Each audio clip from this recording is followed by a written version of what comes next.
Hello, and welcome to day 3 of JAMBARK 2026.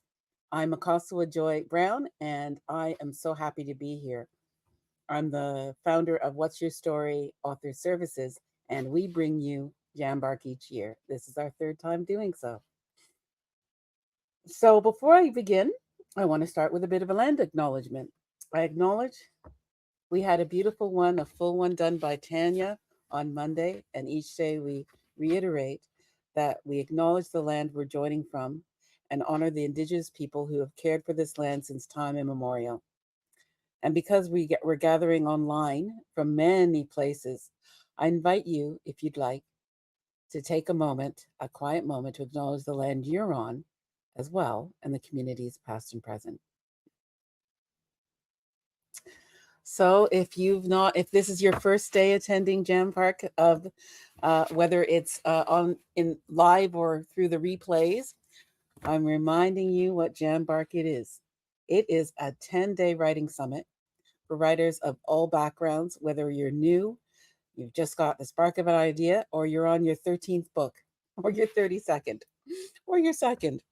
We're for you. Whether you write memoir, fiction, nonfiction, self-help, children's books, we're here for you. It's designed to give you real momentum and a sense of community that you can carry into 2026 and get that book out. What makes this summit event especially meaningful is that many of the voices you'll hear from are writers who have been supported inside our community. People who were once uncertain, but determined that they wanted to share their voice, and now they have their real stories out in the world. This summit is also a celebration of them.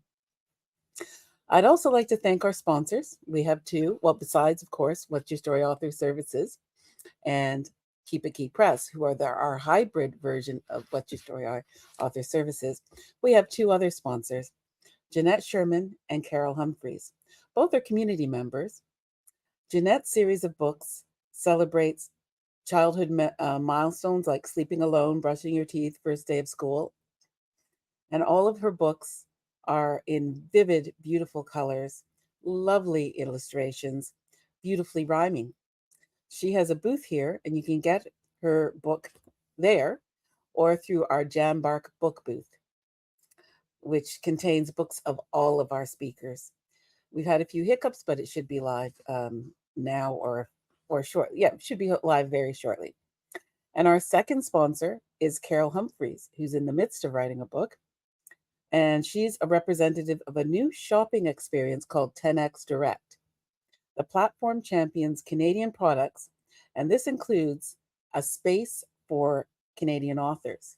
It's a platform you control, and it'll give you back money when you use it, as well as when you encourage others to use it as well.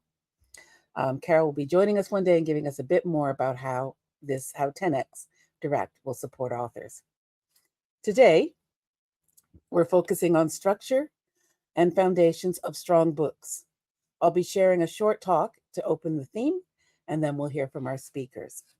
After each session, Airmeet, including this introduction, Airmeet will guide us into tables so that we can connect, reflect, and share takeaways in a supportive way. So with that, I'm going to set myself to begin. 1 second, please.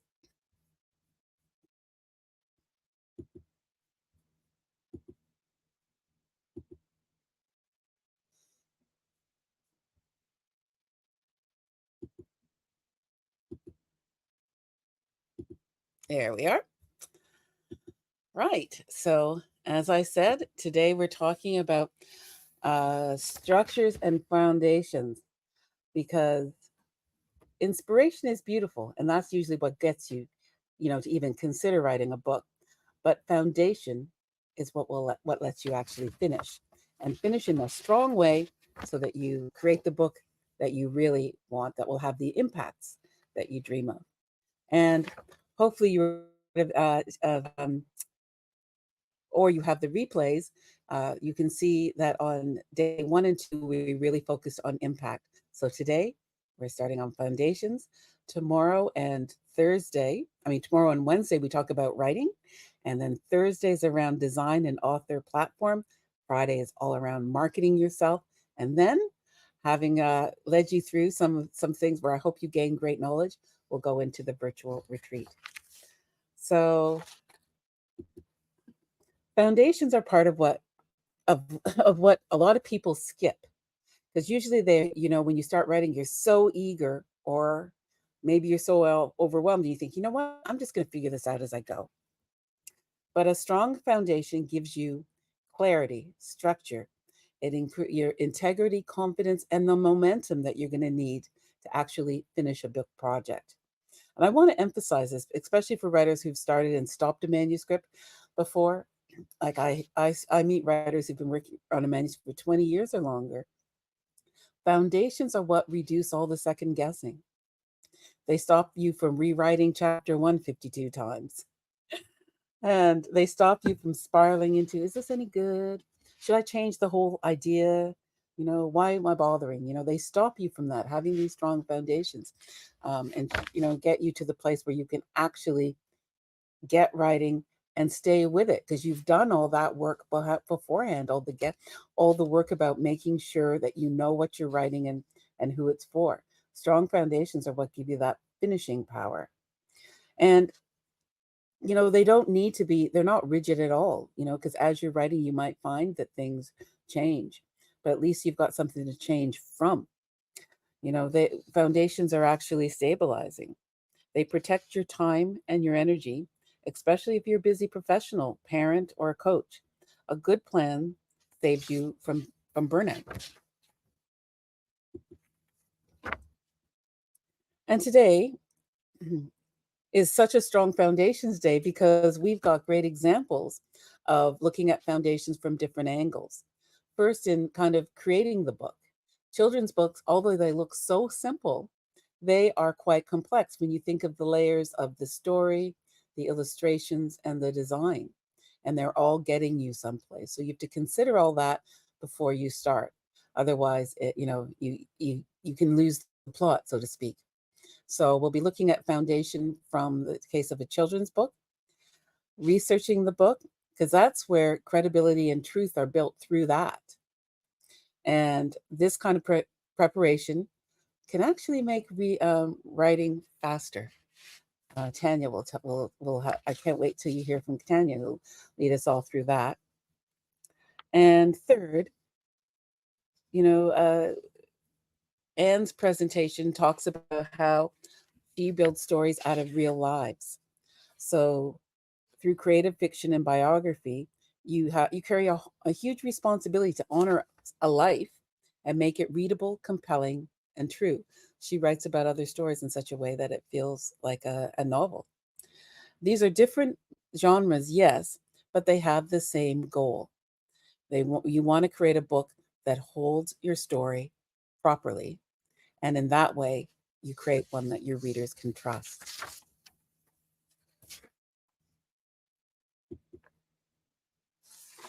So here's a mini framework, kind of like a foundation map, and often will lead you through, I'll lead you through a blueprint when we're developing those foundations.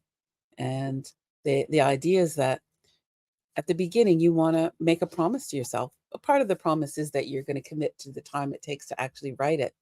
But certainly, you want to promise for what you want this book to do for you and for your reader. And so you want to know your why, what it's about, who it's for.